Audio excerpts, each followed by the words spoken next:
Hey guys, welcome back. I am your host Paloma Greer. Welcome to Inspira TV. This is the show that is provoking thought, that is inspiring people, and we are raising social consciousness. I am here at the Horseshoe Casino in Indiana, thanks to Univision Radio and our friends at Latin Scoop. We are here with a super exclusive interview with Paul Rodriguez. Thank you so much for being with us. Welcome to Inspira TV. Well, I feel all inspiratado. Inspiratado, I like that. Well, Inspira TV, it's a show dedicated to raise consciousness, to provoke thought, and also to inspire others. And today we are exploring that topic to find out, how do you find that life purpose? How do I find what? Life purpose? Purpose, yeah. Well, I just get up in the morning. That's my purpose, to get up and to go on. I mean, I don't think nobody gets up and goes, what's my purpose today? You know, it says un día cotidiano, you know, you get up, you go about your business, and the business I'm in is the business of being happy and making other people laugh. So it's not something I really work at it. It just, it happens as part of your it has to be part of your makeup. You know, I have a lot of people ask me, well, I want to be a comedian. I think I'm funny. But it's not being funny once in a while. It's having the consistency, and you'll be able to look at things differently, you know, and hopefully that'll work. But if you think you want to be a comedian or whatever it is you want to do, it's like everything else. You have to have a passion for it, you know, whether you're a car mechanic or an airplane pilot or a comedian. It's all the same. The same recipe is you have to have a passion for what you do. People who are passionate about what they do it well. And if you do it well, you make money. And if you don't, you wind up on the unemployment line like me and Carlos Mencia. Some of us have been there. So how did you find that passion? A lot of us are so distracted with the everyday life, with the 9 to 5, with the things that we have to do to just literally maintain our lives. At what point in your life do you realize that you do have a purpose, that you have a passion, and how do you pursue it? Well, I think it comes from what kind of family you come from. You know, my family had a great sense of humor. My father kept us all laughing all the time. You know, we weren't very serious about it. We took things as they came. We went through the same hardships as a lot of people do, but we dealt with it with humor. You know, so I think I knew I was going to do this from the day I could remember. You know, my father loved comedians. He used to watch all the Mexican comedians, Resortes, Tintan, Cantinflas. You know, he would take us to the movies. Absolutely. So, I grew up loving those guys, loving them, and I grew up to meeting some of them. I did a movie with Resortes many years ago, and I got to meet Mario Moreno at an earthquake telethon from Mexico, and I've been very lucky, which is another thing you need in this business, in any business. You need to have a little bit of luck, you know. What are some of the challenges that you went through to get to where you are now? And I know you have had a very, extended career. You started many years ago, but what are some of those challenges that you had to stand up to in order to get to where you are now? Well, there's a lot of people who are going to be very supportive. You know, there's people who are going to say, if you tell them, I want to be a comedian, I want to go to Hollywood, I want to do movies, they don't support you. They go, that's local, like you're going to do it. Nobody else has done it. How come you're going to do it? But you can't worry about those people. You know, there's negative people in everything, but you just have to have faith in yourself mainly. You know, you have to believe in yourself. Even if the world doesn't believe in you, you believe in yourself. And I think at the end of the day, that's really what matters. Everybody can say what they want about you, but only you can decide what you're going to do with you. So I decided a long time ago that I was going to do this no matter what, whether I made $1 million or a penny, I was going to do this. There was nothing else I was going to do. Once you have that kind of commitment, it's a lot like swimming across a lake. You know, once you start swimming across a lake and you get to the middle, it's just as far to go forward as to go backwards. So you just keep going forward and hope you don't drown. Take your floaties with you.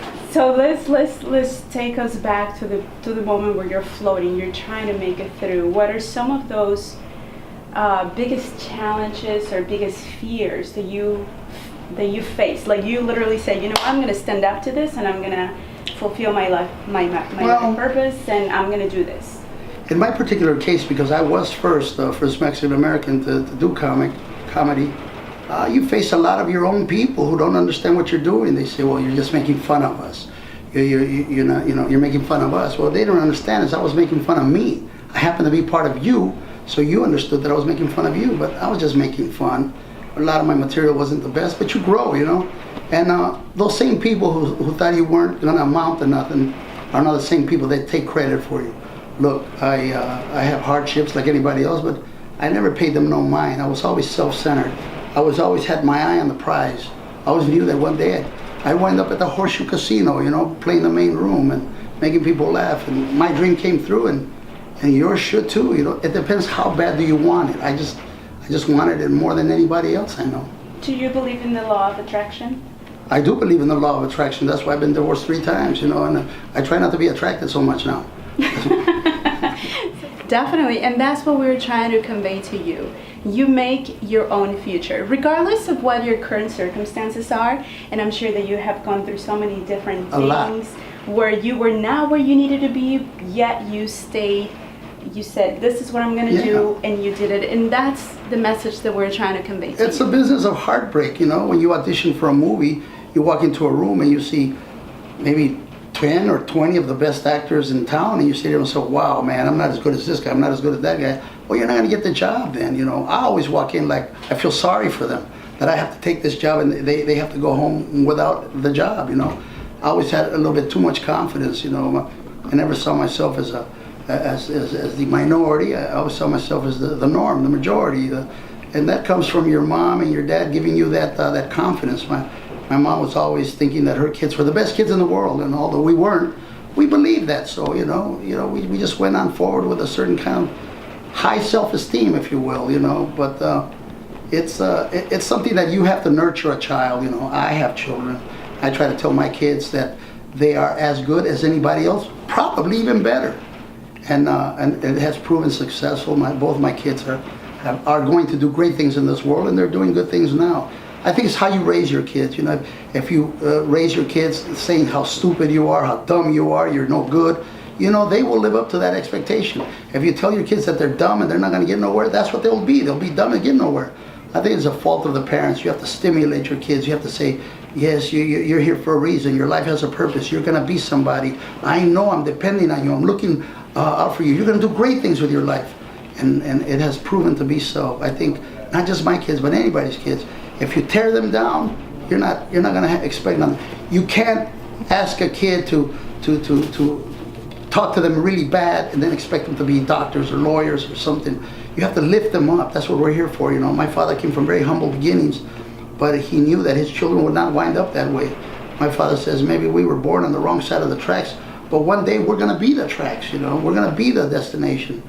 And I just grew up believing that I was going to make sure that I didn't disappoint them. And today, I'm here, people. Living the dream. Yes, I am. That's right. So it doesn't matter where you come from, your ethnic background, your limitations, your current limitations, it does not mean anything. It's about the vision that you have and staying. Yeah, I've always had this saying that it doesn't really matter where you come from, it's where you're going that's important. Where are you going? And I'm going to the top, and I'm going to spend the rest of my life working to go to the top. And I want my kids to surpass me, you know. My son Paul is probably way better known than I am, and I know it paid off because I always told my son I didn't want him to be a skateboarder. But once he decided to be a skateboarder, pa'lante, pa'lante. So whatever they want. He's number one, and even if he wasn't number one, he'd still be number one in my heart because I'm responsible for him. I think having children is the biggest responsibility any human being could have. And once you bring your kids here, it is your job to nurture them, to tell them, to instruct them, you know. Once they get to be adults, then it's on them, you know. And that's very simple advice. It's very common sense. But it's something that I'm proud to say, Mexicanos, Hispanos, we love our children with all our hearts. But where we fail is to give them the thought that they too can be great. You know, my father used to be a janitor, but he never wanted his kids to be janitors. And mainly because I didn't know how to clean a floor, but my father wanted the best for his kids, and I miss him. I miss him a lot. I wish my father were alive to have seen all my success. But wherever he's at, Dad, I'm here. I'm your son. My father always said that I represent him, and my kids will represent me, and that's the chain of life that we have. You know, we are responsible for our kids, and our parents are responsible for us, and life goes on. Absolutely. And as parents, I think you just nailed it. We just have to inspire our own children.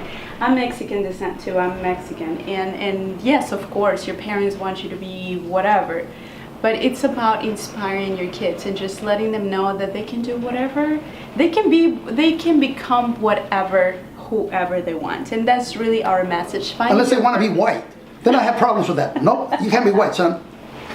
Yeah, I would have it. Well, you know, I have a little one. He's 6 and he thinks They could be white, but they can't be white. There you go. Negros, que ni se diga. No, para nada, imagínate. No. I'm saying whatever you are. My father told me one time. I came from school. I was going to a school, and a teacher was making us feel bad and about our race. And my father said, "They're just jealous because you're brown." And he told me the story about el panadero. He said that God was a baker, and that He made the bread and He put it in the oven, and the phone rang. And he was talking on the phone, something happened on earth. By the time he came back, se había quemado el pan. De ahí salieron los morenos. Then he did it again. And people, that's the origin of us, the brown people. Y luego people. hizo a man, a little baby man bread, and then he pulled it out too quick. That's the white guys. There you go. But then he said, I'm going to make it right. He put that, and he waited for us to be nice and toasty and brown. And that's where I come from. Now, whether it's true or not, I don't care. But my father told me that story, and I'm glad to tell it to you too. It sounds racist, but I like that it's worked for me. I don't think it's racist at all. I think it's beautiful. And then he made the chinos and put it in there, and then they had some kind of yeast infection. No, I went too far. Okay, so yeah. Cut, córtale mi chavana. Just kidding.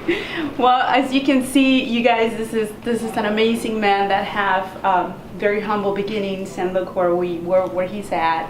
And you inspire us. And by the way, you had such a great set out there. It's hard to have a good set, you know. But the people were nice, and you know, you're working with a guy like Felipe. I think he and I worked good together. I remember when he used to open for me, but every dog has his day, and I've had a week. Me opening for him, my Eagles has no problem with that.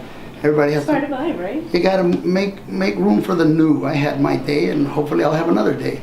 But I'm happy. I'm happy for the great success he's having, and he knows I've always been a fan and a supporter of his, and I'll continue to support anybody who's funny. Come on in, the water's fine. Absolutely, and thank you so much for opening that stage for others that, you know, are newcomers that are People always say that about me. The truth is, I did it for me. The fact that it's beneficial to others, it's a plus. But I never sat down and go, let's see, how can I open the door for other Latinos? I did it for me. I tried to do a good job. That had a good repercussion. But someone once asked Diego Rivera, how did he feel about the other artists coming after him? And he said that he didn't know who was coming after him, but he hoped that they painted better than he did. And that's the thing I said. I hope that whoever comes after me is funnier, because if you're not as funny, at least as I am, you're not going to get any recognition. So you set the bar, and then they jump over it. I think regardless, you're a legend in both markets, not just the Latino market, but general market. And I think that's. I'm learning Chinese now. So oh, really? Can you show us a little bit of it? Yeah, not yet. I know a few words. Yeah. I know how to say old. I know how to say hold. Young no mo. No, I know how to say a Chinese person without a boat is chinchulancha. Chinchulancha, there you go. What about Kleenex?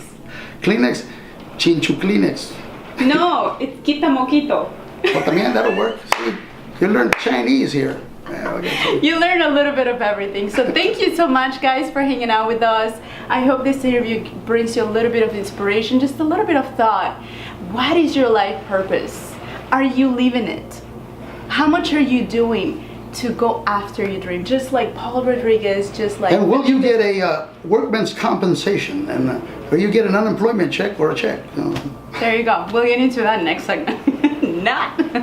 Well, thank you so much for hanging out with us. There's more to come. Do not go away. I'm Paloma Greer here at Inspira TV. And I'm El Cotorro Rodriguez. There you go.